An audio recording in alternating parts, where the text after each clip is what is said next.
ជំរាបសួរក៏ដូចសួស្តីបងប្អូនអរគ្នាហើយដែរនាំអារម្មណ៍បងប្អូនអរគ្នាទៅមើលទឹកធ្លាក់ឡៃអងឡៃអែងនៅទឹកដីរាំងក្នុងខេត្តមណ្ឌលគិរីយើងហ្នឹងតោះទៅមើលសកម្មភាពជាមួយខ្ញុំទាំងអស់គ្នានៅផ្លូវទៅទឹកធ្លាក់ថាវាទេសភាពស្អាតប៉ុណ្ណាបងប្អូនអរគ្នាហើយនេះដែរជាសកម្មភាពធ្វើដំណើរទៅតាមផ្លូវទឹកធ្លាក់នៅខាងអូរ៉េងបងប្អូនមើលតាមផ្លូវហ្នឹងទៅគឺថាទេសភាពស្អាតប៉ុណ្ណាហើយហើយផ្លូវនេះដែរគឺថាសៅរ៍អាទិត្យអីហ្នឹងគឺសម្បូរបងប្អូនម៉ែបងប្អូនយើងមកលេងច្រើនទៅដើម្បីទៅមើលទស្សនៈទឹកធ្លាក់អូររាំងហើយមានវាស្មៅវាអីធំធេងជាច្រើនហើយបើមានទ្រូនបោះទៀតកាន់តែសាមវាស្មៅធំដែលរាប់ទៅហៅថាមើលទៅរកវិញល្វើចូលស្ដីឲ្យខុសបងប្អូន sorry វាទឹកដីវាធំធេងវាធំហើយ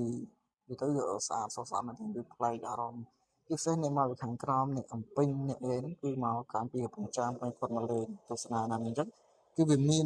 ទឹកធ្លាក់ទឹកអីជាច្រើនហើយវាស្មៅវាអីជាពិសេសទឹកធ្លាក់ហ្នឹង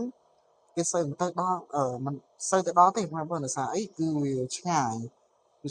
ទៅហើយវាក៏វាស្ងាត់មួយយ៉ាងដែរហ្នឹងមកយើងទៅគ្នាច្រើនយើងអាចអង្គុយលេងហូបចុកហូបអីមានកន្លែងបោះតង់បងប្អូនចង់បោះក្នុងព្រៃក៏បានអីក៏បានឬក៏ចង់បោះនៅលើភ្នំក៏បានអីក៏បានដែរដោយសារវាកន្លែងវាស្លាស់ល្អវាធម្មជាតិមានអ៊ីនធឺណិតបើយើងបោះនៅនឹងព្រៃអាហ្នឹងវាអត់សូវមានអ៊ីនធឺណិតទេបងប្អូនបើយើងបោះនៅនឹងវាស្មៅដូចខ្ញុំនិយាយហ្នឹងគឺអាហ្នឹងវាមាននេះស្លាស់ល្អដោយសារអីគឺវាមានអ៊ីនធឺណិតមានអីយើងបោះតង់បោះអីឬក៏យើងដើរជាច្រើនវាថាវាណាសារឬក៏យើងចង់ចុះជា trip ជា team ឬក៏សម្រាប់ពុកម៉ាក់បងប្អូនក៏អត់មានបញ្ហាទេដោយសារអីគឺវាស្អាតគេថាទេសភាពស្អាតតែមែនតើណារកអ្វីប្រៀបផ្ទឹមបានហើយបញ្ជាក់នេះនៅមណ្ឌលគិរីនៅឯណាភូមិ1005នៅគិរីរងថ្ងៃទេគឺនៅក្នុងខេត្តមណ្ឌលគិរីទេគឺទេសភាពមិនអោយចាញ់ឲ្យខាងភូមិ1005ទៅខាងរណគិរីទេគឺវាស្តៀងគ្នាហើយនេះនៅមណ្ឌលគិរីនៅរណគិរីមានវាស្មៅវាអីធំធេងដូចគ្នាហ្នឹងដែរគឺវាស្អាតខ្ញុំថាស្អាតបងប្អូនមើលវាបញ្ជាក់ផ្នែកនេះយើងទៅចិត្តដល់ហើយ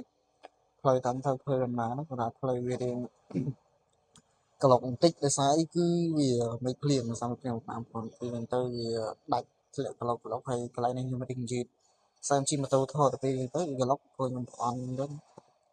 ពីធ្លាក់មកគ្រឹបទៅធ្លាក់ទៅសាប់ហ្នឹងដល់ថ្ងៃចូលដើមមកលេខបានធ្វើវីដេអូឲ្យបងប្អូនមើលទៀតហើយសារអីគឺវាធ្លាក់ទៅសាប់បាយប៉ុន្តែនេះកន្លែងនេះខ្ញុំមិនធ្វើទៅមើលទៀតសារមានក្លុកច្រើនទៅសារមិនភ្លៀងមិនអីចឹងណាពីគៀកដល់ភ្នំកន្លែងស្រស់ស្អាតហ្នឹងទៅដោយសារអានេះវីដេអូរៀងកាត់ពីសារផងសារខ្ញុំអត់បានកាត់ដោយសារវាខ្ញុំភ្លេចកាត់ក៏ខ្ញុំដាក់ទៅជាមួយគ្នាទៅមកទៅរៀងអួតទៅចេះបងប្អូនគុំតែគុំកាត់ទៅហើយខ្ញុំទៅរៀនធ្វើវីដេអូទេហើយបងប្អូនគុំជួយ Subscribe YouTube channel របស់ខ្ញុំម្នាក់មួយផងដើម្បីចូលបានវីដេអូថ្មីឬក៏បានអ្វីដែលថ្លៃពីខ្ញុំមកគ្នាក្នុងខែមណ្ឌលគិរីហ្នឹងហើយនៅមណ្ឌលគិរីខ្ញុំបញ្ជាក់វីដេអូមុនក៏ខ្ញុំជិះច្រើននៅរឿងមានកន្លែងទឹកជ្រោះទឹកអីខ្ញុំថាទៅអាសាខ្ញុំមកធ្វើការហើយខ្ញុំក៏អត់បានទៅដិតដល់ដែរអានេះខ្ញុំឆ្លៀតមកបាយមកខ្ញុំចូលឆ្លៀតឲ្យបងប្អូនមើលខ្ញុំថតនេះថតវែងប្រើពេលវេលាច្រើនតែបងប្អូនអាចមើលវីដេអូខ្ញុំបានតែហើយវីដេអូនេះចប់តែ9នាទី10នាទីទេបងប្អូនសារ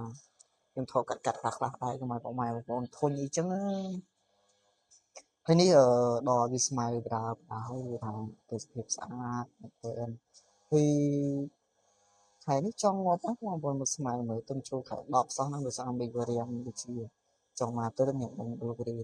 ស្អាតទេមើលតែទេសភាពខាងលើពពកទៅគឺស្អាតខ្លាំងហ្នឹង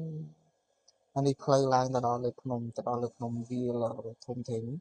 មើលតែផ្លូវទៅបងប្អូនវាសឹកផ្លូវ2 3ផ្លូវដោយសារគឺ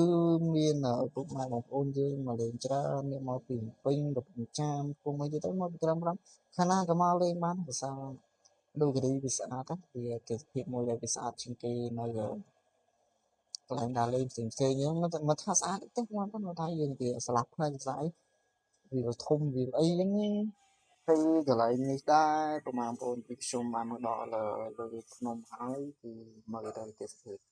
គឺញាក់សាហាវគឺស្អាតខ្លាំងភាសានេះខ្ញុំថតដៃបងប្អូនខ្ញុំនិយាយហ្នឹងបើសិនជាខ្ញុំមានទ្រូនៃបោះទេសភាពមិនដឹងគឺស្អាតប៉ុណ្ណាទេមិនដឹងជាត្រជាក់ខ្លាំងប៉ុណ្ណាទេហើយមកដល់កន្លែងនេះគឺខ្ញុំថតវាខ្ញុំនៅប្រហែលបងប្អូនមើលសិនតតែទៅទៀតបានខ្ញុំឡើងទៅជាឆ្ពោះទៅខាងទៅជ្រុះមើលទៅទៀតដល់វីដេអូឆ្ពោះទៅខាងទៅជ្រុះហើយខាងទៅទេសភាពប៉ុណ្ណាស្អាតប៉ុណ្ណាហើយប៉ុណ្ណាអញ្ចឹងហើយកុំភ្លេចទស្សនាវីដេអូនេះដល់ចប់ដើម្បីមើលថាទេសភាពខេត្តសៀមរាបយើងហ្នឹងគឺស្អាតប៉ុណ្ណាហើយប៉ុណ្ណាវាស្មើនេះដោយសារកន្លែងនេះវាអត់សូវមានស្មើដោយសារអីដោយសារពុកម៉ែបងប្អូនយើងគាត់មកជុំគ្នាឬក៏បោះតង់ហូបអីវាទៅពេលអញ្ចឹងទៅព្រោះវាខ្ទេចស្មៅខ្ទេចអីហ្នឹងផ្សេងក្រៅទៅពេលក្រៅនេះដែរជាផ្លូវមកដល់ឆ្ពោះទៅខាងទៅជ្រុះគេថាផ្លូវនេះភ្នំជ្រៅណាពុកម៉ែបងប្អូនឡានចូលរួចទេអានេះខ្ញុំជិះម៉ូតូគឺខ្ញុំជិះរ៉ែចឹងទៅកុំឲ្យវាព្រោះវាចំណតវាខ្ពស់មែនទែនជ្រៅមែនហើយខ្ញុំអត់បានថតហើយឡើងចុះទេអានេះខ្ញុំជិះម៉ូតូទៅពេលអញ្ចឹងខ្ញុំថតវាមិនសូវស្អាតអីណាស់ណាឡូឯណាស់ទេភាសាវីដេអូវាមិនសូវsmooth ល្អឬក៏វាមិនសូវត្រង់វាមិនសូវអីដល់ស្អីវាលាក់រៀងកើរៀងអីទៅភាសាខ្ញុំកាន់ដៃម្ខាងជិះម៉ូតូដៃម្ខាងថតអញ្ចឹងទៅពេលអញ្ចឹងទៅវាមិនសូវស្អាតដូចពេលយើងនេះទេថតកាមេរ៉ាថតអីកាមេរ៉ាកាមេរ៉ាទេខ្ញុំប្រើទូរស័ព្ទទេខ្ញុំប្រើទូរស័ព្ទដើម្បីថតឲ្យបងប្អូនមើលអញ្ចឹងពីផ្លូវកន្លែងនេះដែរគឺមានមួយកណិតផ្លូវបេតុងមានកណិតផ្លូវគ្រួសហើយក៏មានអ្នកមកលេងដែរពីវីដេអូមួយកណិតហ្នឹងមានបងប្អូនយើងលេងខ្លះដែរហើយដូចខ្ញុំនិយាយអញ្ចឹងបងប្អូនគឺនៅនឹងវាស្ងាត់ណាហើយដល់ពេលអញ្ចឹងទៅមិនសូវមានអ្នកមកលេងទេឃើញស្រាប់ហើយស្លែងផ្លូវខ្ញុំថតគឺអត់មានម៉ូតូមានឡានមានអីមកទេខ្ញុំជិះ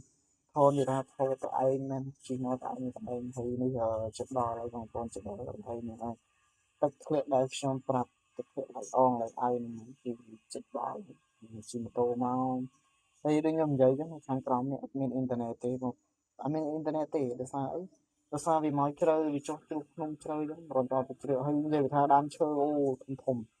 អោបខ្ញុំអោប3នាក់3អោបអីមិនជុំផងខ្ញុំបាទគឺដើមឈើធំមែនទេនៅក្នុងព្រៃនោះ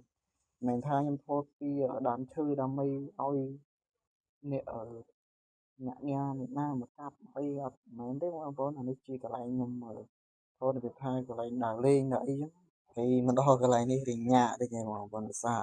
វាព្រៃទៅវិញទៅខ្ញុំឈប់ថតផលិតម៉ូតូអញ្ចឹងហើយនេះទឹកធ្លាក់ដល់ហើយទឹកធ្លាក់វារបៀបថាវាមិនសូវស្អាតទេដោយសារអីខែនេះវាល្អដូចភ្លៀងទៅចឹងទៅអានេះបានមេឃរាំងទៅដូចជា4-5ថ្ងៃទៅមួយអាទិត្យផងបានទឹកស្អាតប៉ុណ្ណឹងហើយយើងមានកន្លែងអង្គុយហូបអីអង្គុយលេងតែនេះអត់មានកន្លែងគេលក់អីទេបងប្អូនយើងអាចទៅយករបស់របរមកពីក្រៅឬក៏យកចានដាក់ឆ្នាំនេះធ្វើម្ហូបអីហ្នឹងបានក៏បោះតង់បោះអីលេងទឹកធ្លាក់នេះគឺទឹកធ្លាក់ទី1នៅទី2នៅជាន់ក្រោមទៀតខ្ញុំអត់បានទៅទេដោយសារឆ្ងាយពេកខ្ញុំជិះម៉ូតូមកក៏ខ្ញុំទុកម៉ូតូចោលក៏វាទៅឆ្ងាយដែរអញ្ចឹងនេះដើមឈើដូចខ្ញុំមើលពុកខ្ពស់ណាស់ឡើងសន្លឹមអូដើមឈើធំមិនមែនខ្ញុំថតវាឃើញទូចទេណាដល់ពេលខ្ញុំនៅចិត្តបានដឹងធំណាស់ដើមឈើនេះធំមើលដើមឈើឡើងសន្លឹមមិនទៀតទេហើយទឹកធ្លាក់នោះមានមកតង់ទៀតតែខ្ញុំទៅអត់ដល់ទេមកបងនិសាយដោយសារវាឆ្ងាយពេកអញ្ចឹងក៏អរគុណបងប្អូនអរគុណដែលបានទស្សនាវីដេអូដល់ចប់អរគុណជំរាបលា